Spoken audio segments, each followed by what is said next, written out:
And we talk about the gearboxes a little bit inside. Let's touch on that in a little bit more depth. So again, the two options of transmission. 10-speed automatic, which has been seriously beefed up, and also the 6-speed Tremec transmission. Now that's a different 6-speed manual that's in GT. It's got a shorter throw, and straight away when you grab that cue ball shifter, it feels just the way it goes clunk clunk to gear, it just feels like it's made to do a job. It's again another part that's been pinched off one of the Shelby cars. It has a feature called flat shifting.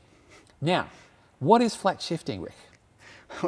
This was something that we really enjoyed playing with on the racetrack. So flat shifting is basically when you hold your right foot flat on the throttle and push the clutch in the manual and pull the gear through without lifting off the throttle. So obviously you'd expect the engine to just rev to the rev limiter when you do that. So this has a feature called flat shifting where you can do it. Now in a race car, it's actually quite similar. In a race car, you pull the gear lever until it registers a certain amount of kilograms, and the engine management system works it out, cuts the engine, you pull through the next gear, it re-engages it, and away you go. So the gear shift is a lot faster. This has exactly the same. I absolutely loved when we first tried that. I mean, you sort of go, what's going to happen? And it just works perfectly. Well, that's the thing. If you do it on a street car that's not built for it, it's horrendous to the driveline.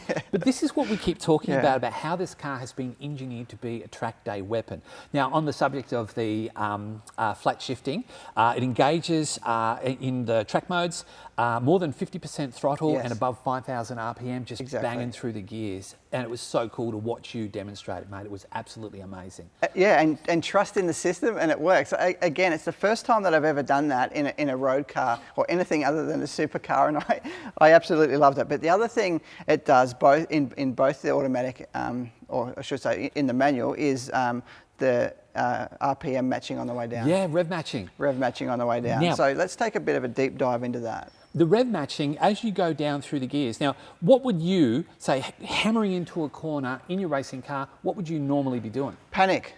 No, other than that.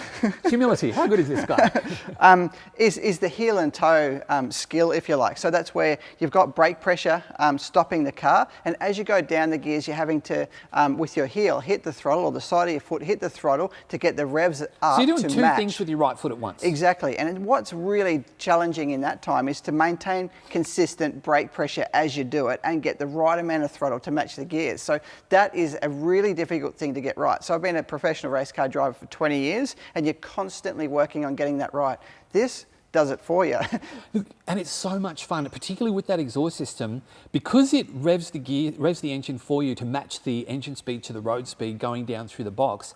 I spent the last 2 days driving around Melbourne making an awful lot of unnecessary gear changes just because I love the noise that it makes as it does it.